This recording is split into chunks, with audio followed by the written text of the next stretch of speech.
Today on the Water Table Podcast, I'm joined with Chuck Brandel, professional engineer and national drainage expert with ISG. Chuck and I discuss the upcoming field day and drainage summit near Rothsay, Minnesota on August 22nd, as well as get into the approach that ISG takes on a lot of their drainage infrastructure improvement projects and how to do them differently to include both water storage as well as water treatment.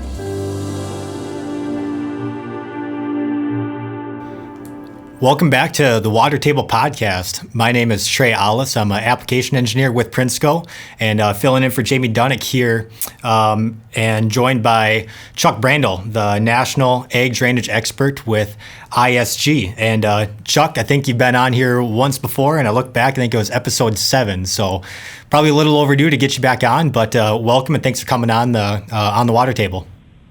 I appreciate the opportunity. Yeah, it seems like a long time ago, and there's been a lot that's gone on since last time I was on.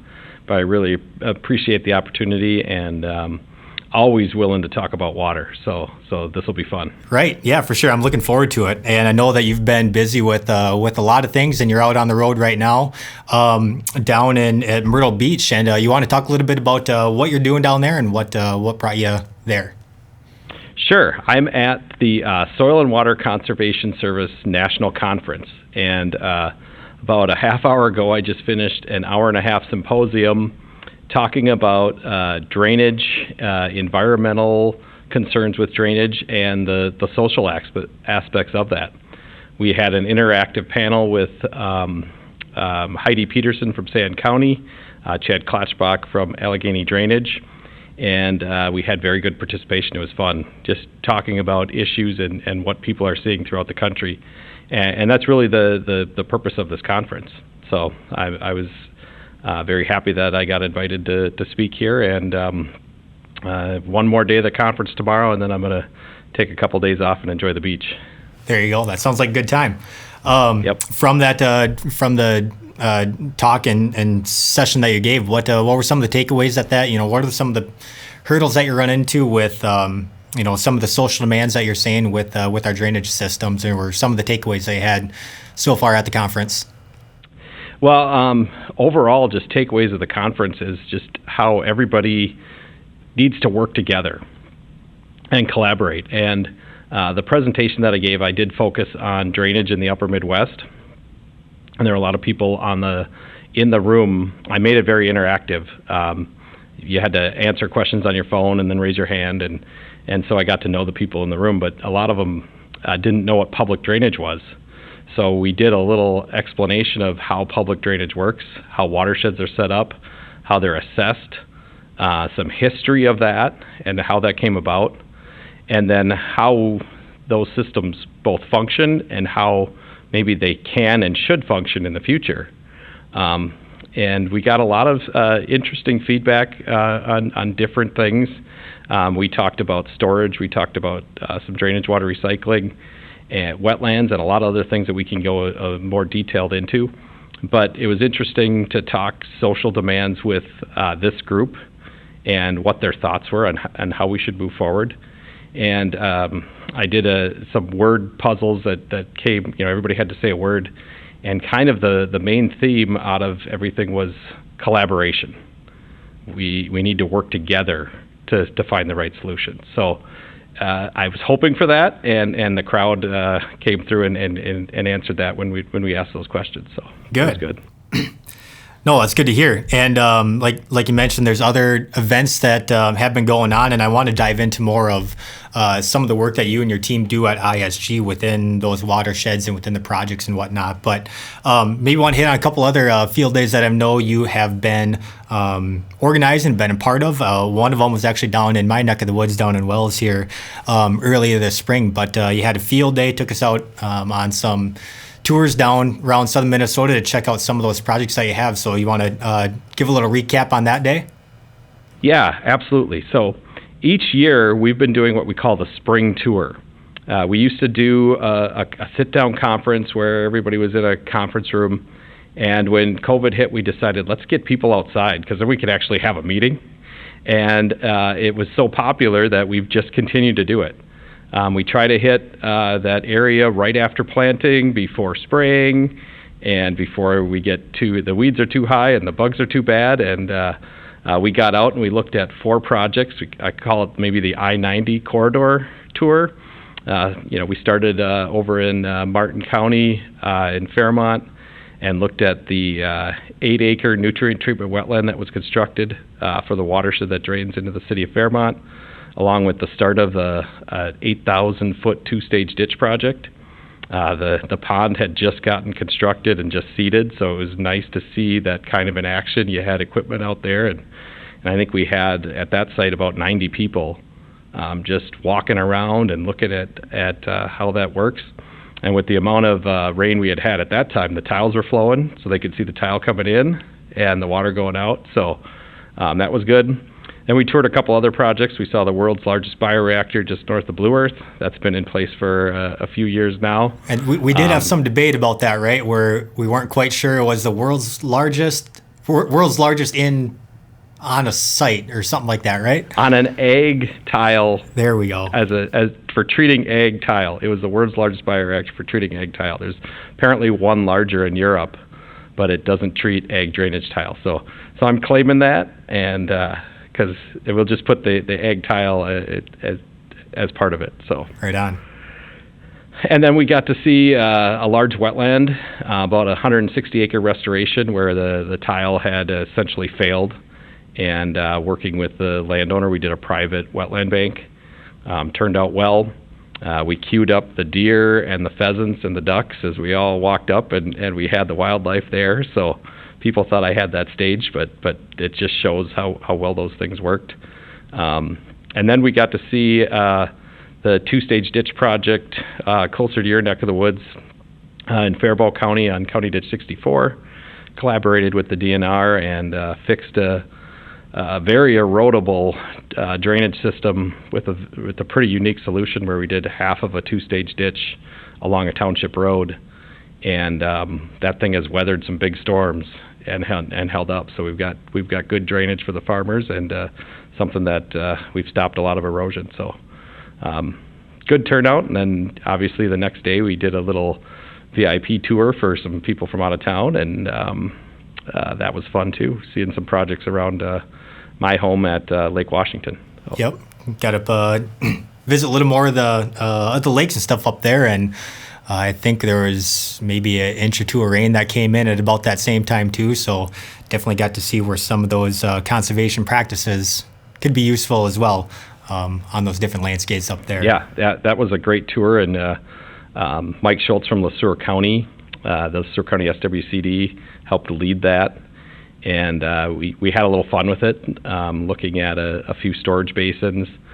We had a landowner that came out, and I did a little selling of a future storage basin with them. Mm-hmm. So that was fun. But it was not planned. Yep, got the pheasants, the ducks, the landowners. You got everybody queued up when you bring people out on site. Yeah, people think that I just have this queued up, but no, it worked out really well. And then we went to the Goofy Goat Farm for a little break. And had a little fun. Mm-hmm. So that was a fun day, and it's nice to talk a little bit more in a smaller setting with some folks that don't live here and live in other parts of the country, and to kind of show them what we can do here and what we're dealing with drainage, water, and how we can have some very positive solutions. So. Yeah, absolutely. And that's probably a good jumping off point into showing off more practices, showing off more sites and stuff like that. And that was one of the main reasons that wanted to get you on the water table here now at the end of June is there's a summit coming up here at the end of August up near Fergus Falls, near Rothsay. Do you want to give us a little background into how this is all coming about with this Field Day Summit and what's kind of all planned with the event coming up here in August? Sure. We're calling it the Minnesota Drainage Summit, and it started with Lindsay Pease from the U of M and myself. We're at a couple conferences, and we're both in Minnesota, but we're kind of on opposite ends, her up in Crookston and me down in Mankato. How can we work together on a conference and just talk about positive messages with drainage? So we ended up pulling in Yaba from the Minnesota Department of Ag. We had a Teams call and we picked sites in southern Minnesota, the middle of Minnesota, northern Minnesota, and then we started making some calls. And Jared Nordick, who has a few practices on his site, volunteered and said, I'll gladly be part of the first one. So we're going to use his site up by Rothsay and look at a few structures that he's done, stream bank restoration, some controlled drainage, and I believe a saturated buffer. So I'm excited to get up there and check it out because I haven't been up there. But we're the morning part of that day, so it's August 22nd, 9 to 3. A few of us will be up there on August 21st, so if you want to come up early, we maybe will be having a little fun the night before. Perfect. But that day, we're going to have some sessions in the morning. We're going to cover a lot of different issues. I'm going to cover more of a Minnesota perspective on drainage and some environmental barriers and solutions that we're working on. Lindsay Pease is going to use her expertise and just be Drainage 101. We're going to have a few folks from the Wilkin SWCD. Yaba's going to speak about conservation drainage. We're going to get some private industry perspective from Levi Otis from Ellingson, and then a Red River perspective from Chad Ingalls from Moore Engineering. So, and then it's up to we're going to tour the site. And really we want to show that drainage and farming and water quality can all come together. And if we have the right team there, and Jared is willing to take us around and show us, I think he's pretty pumped. So should be a fun day. So. Yeah.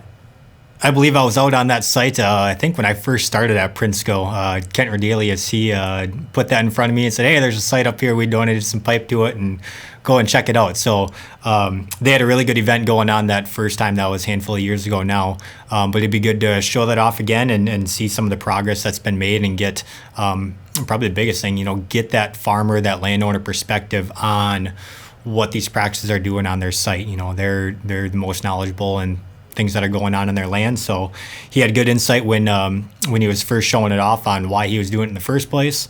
And then, now loop back here a few years later and get that insight again. And something good that you mentioned, at this SWCS event, brought up collaboration, and that sounds like exactly what you're doing and part of with the summit here. With all these different entities, whether that's university, private industry, different engineering firms as well, is get everybody there in the same group to talk about some of this stuff that's really important on our landscape with our drainage and water infrastructure and how that all works together with water quality and water quantity issues that we're continuing to see. Especially important this year too, with a lot of rain. Yeah, I'm really excited that we got this set up. We put it together fairly quickly. And hopefully we get a large number of farmers there. So, yeah, and then I'm sorry, I've been talking all day. I can tell. Yeah. As far as you mentioned that who is this event for? Like you said, there's going to be a lot of different entities there presenting and giving some perspective. But a lot of farmers, drainage contractors. Kind of who are y'all looking at targeting for an event like this? Really, you said it. The farmers and the drainage contractors are prime target, but we have reached out to all of the watershed districts in Minnesota. It'll be shared with the Association of Minnesota Counties, so hopefully we get some county commissioners there. They have a lot of say in that. SWCD folks, hopefully a few agency people also. And like I said, it's about the good things with drainage and conservation drainage and what can be done. When you look at the invitation, we have project partners and event partners, and we're going to highlight all of those, including you guys that helped out in donating pipe for that project originally, and then a few others that are helping to put on the event. So, and then I hope that this continues, and we can do one of these every year. You want to see things during the growing season. A lot of times to get farmers there, you got to pick the right time, and you got to hope, everything aligns. And sometimes our spring event doesn't, so hopefully this one will. So, spread the bases out a little bit there. Hopefully, you can at least hit some some events going on, and I know that was always a complaint for the last handful of years. Specifically down in Iowa, talking with say Matt Helmers or whomever, and like, yep, have all these sites all lined up, and yeah, we have grad students ready to start looking at the data, and then you don't get rain for 3 years down there, so very much to analyze, and kind of same thing with field days too. But if nothing else, like I mentioned, that perspective from local people in the area, whether it is the farmer, the landowner, contractors, whomever, I think that's going to be a really valuable experience for anybody that's coming in to learn more about any of these practices or about any of these issues that we're continuing to see. Yep, absolutely. And like I said, this hopefully becomes an annual event, and we can rotate it around. What I really like about it is that our host is a farmer. He gets half the day to show off what he's done, and I just love to see that and how excited he is to do that, because he's been living with this system for quite a while, and it's working. Mm-hmm. And he knows what's worked and what's not worked, and he's willing to show that off and go through that. So that's the most part I'm excited about, and hopefully we can find those throughout the state as we continue to do this. Yeah, for sure, and that's something that. Been really fortunate to, I guess, experience just going to a handful of conferences and a handful of other field days throughout the country. But, we're talking about agriculture and water management and how that looks different in different parts of, of the country or of the world, but also within the state too. Is you have the Red River Valley up to the north. Ground gets a lot lighter and a lot, I guess, bigger. Further west you go, and then I always like to think that we're down in God's country, down with some pretty good soil down in south central Minnesota. Further east, then the topography looks a lot different over there too. So just in one state, let alone all lakes country up north. But just in one state, there is those different opportunities for looking at water and agriculture in these different pockets that we have. So that'll be a good event and a good, I guess, continuous event to look forward to here over the coming years. Yep. And the other thing is private industry, the University of Minnesota, and a state agency getting together for a conference. That's really awesome. So I was glad it came together. Oh. For sure. Switching gears a little bit, I want to dive into some of the work that you and your team has been doing with ISG, specifically looking at some of these county ditch projects.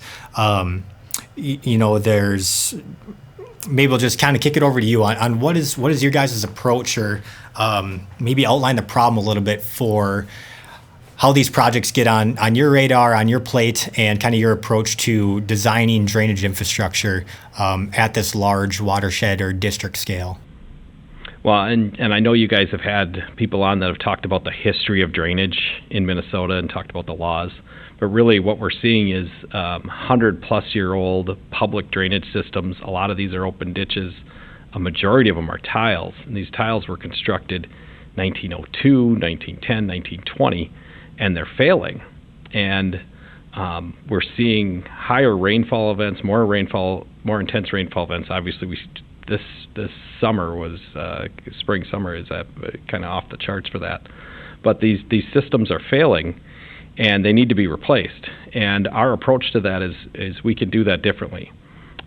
We have some of the best farmland in the world in our area. And we need to make sure that we can get those crops planted, get them off, and make sure they survive when we have these rainfall events. At the same time, we're 10,000 lakes in Minnesota. We got a lot of public waters, and we want to protect those.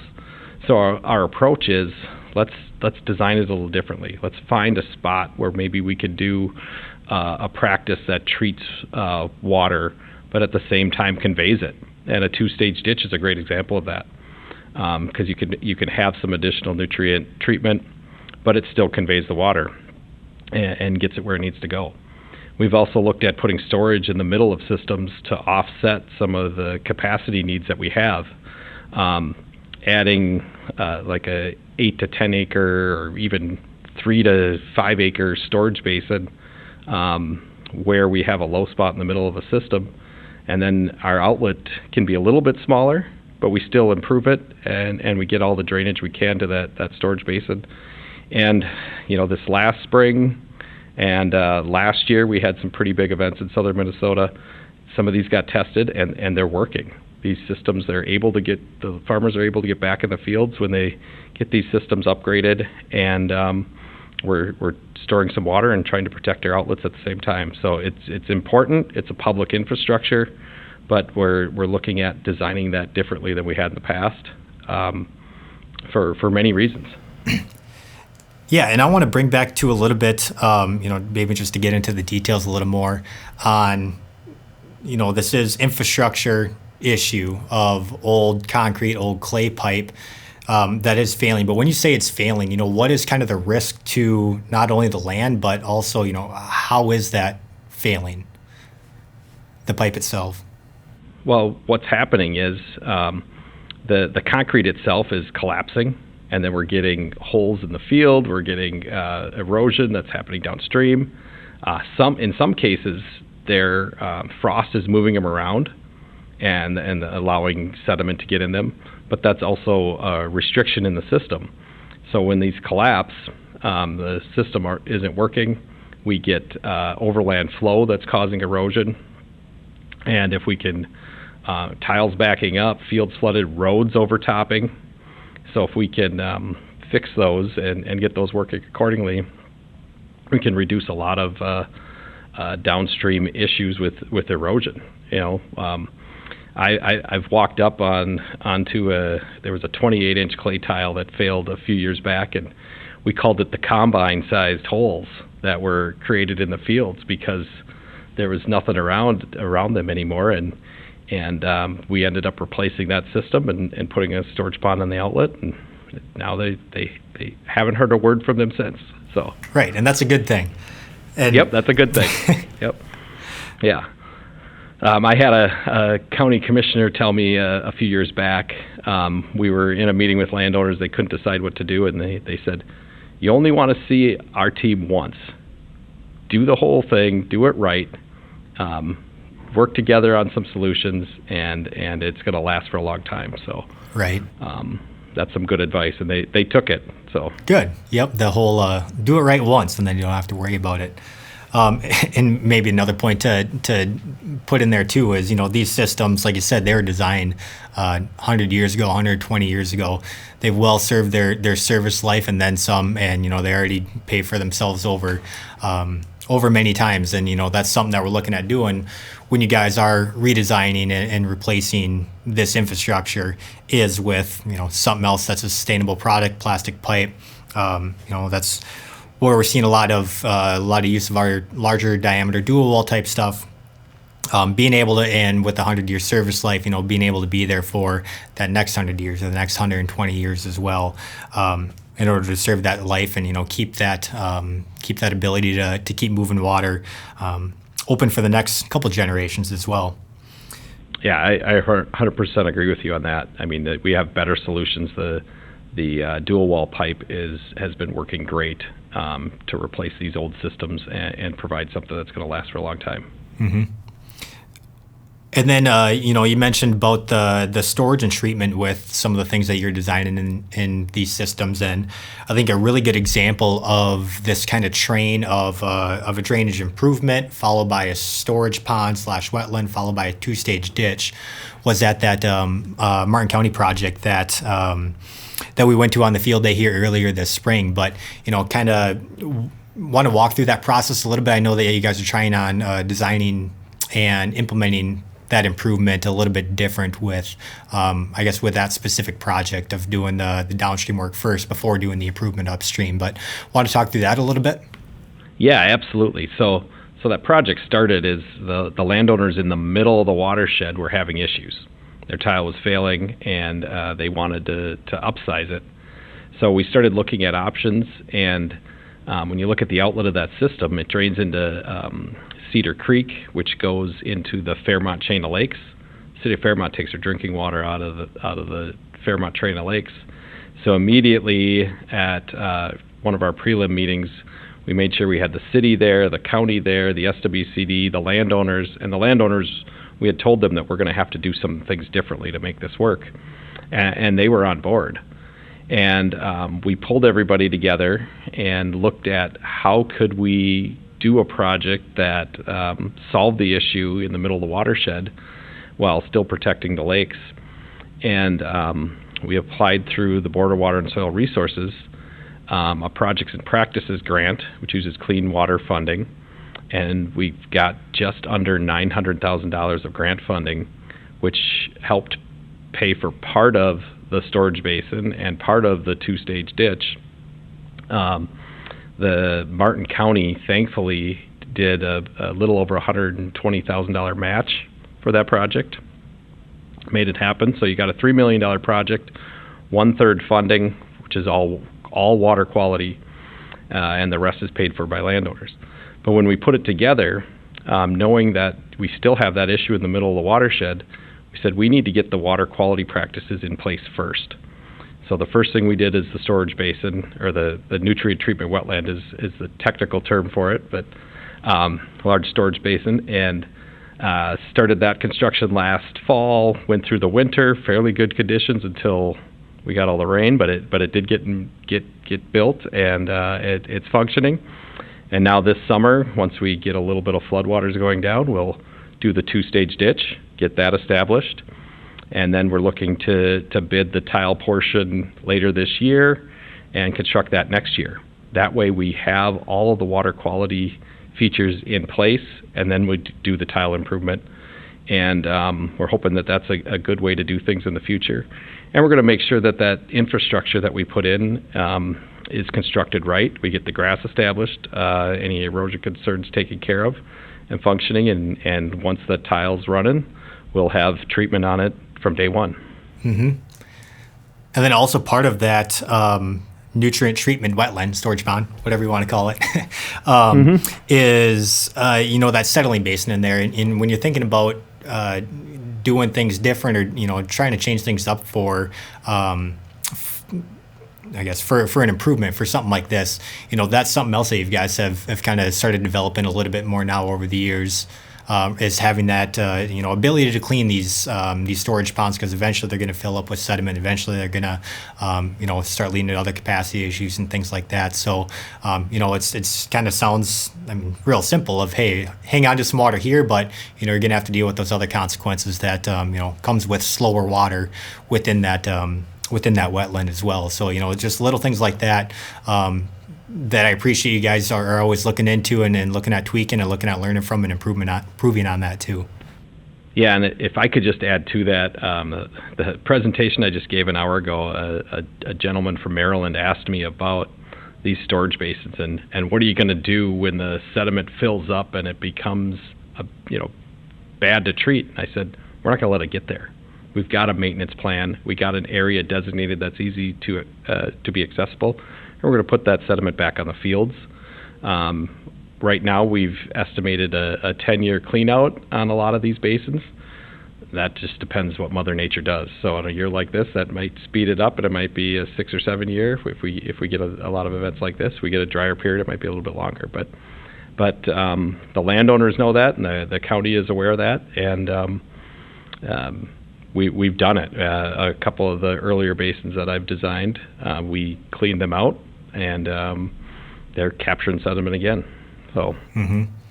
And that's, similar theory, you think about that, and I'm sure you've probably heard about it too, like, oh, then I'm going to have to pay for all that other cost, or, going to have to pay for cleaning it so often and whatnot. And we're like, well, you're probably going to be doing that same thing with the ditches that you have throughout that watershed or throughout that drainage district as well. So, to me, it's a lot better trade-off of having that all in one place, designed to do it that way, versus, also going back with the backhoe or whatever you have in the back 40 to keep pulling sediment out of something where you don't want it to be in the first place.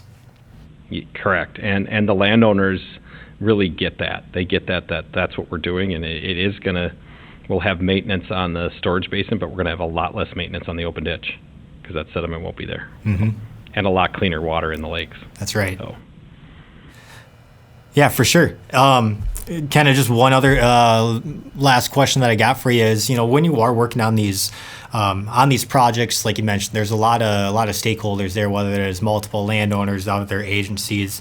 What have you found successful with working with all these different groups to, get some of these larger projects up off the ground, implemented, and installed right as well. And we can dive into that whole installation thing, I'm sure, for a while. But maybe that'll be time for another podcast. But as far as coordinating some of these projects and working with all these other entities, what have you found successful over the years for approaching that? Well, starting with the farmers is speaking their language is one. They need to understand things. I'm a big proponent of having non-official landowner meetings prior to having a public hearing. Get everybody in a room. Everybody's wearing jeans. You're talking about different things, and come to them with more than one solution, and then listen to what works.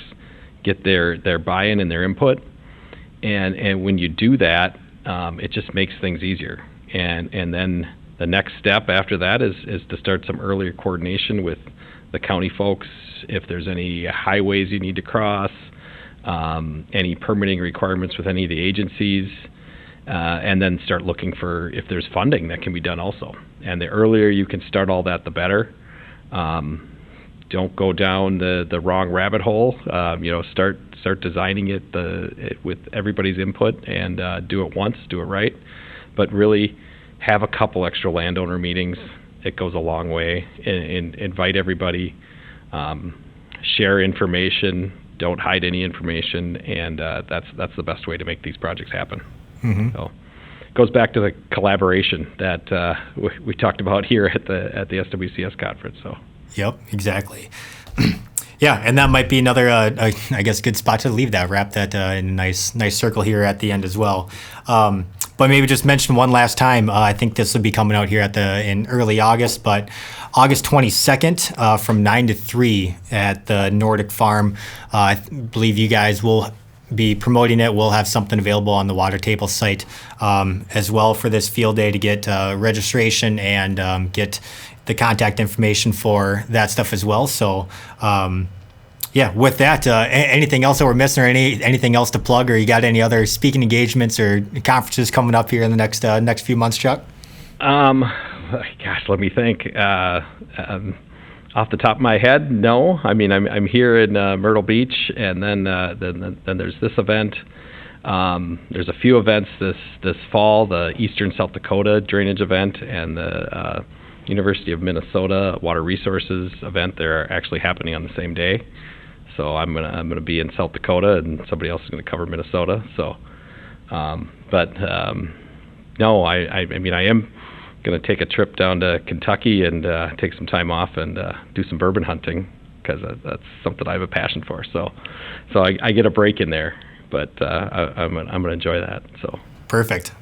Well, yeah, you deserve that, and thanks for all the work that you do. Not only with with ISG and these projects that are getting implemented at scale with conservation and everything in mind, but then also your work for promoting the industry well, for being out there, taking a proactive and practical approach with these water issues, dealing with water quality, water quantity, treatment, nutrients, wetlands, all this stuff that we're trying to promote here on the Water Table. You're doing that through your channels as well. So much appreciate your time and your work for everything that you do. So with that, thanks a lot, Chuck.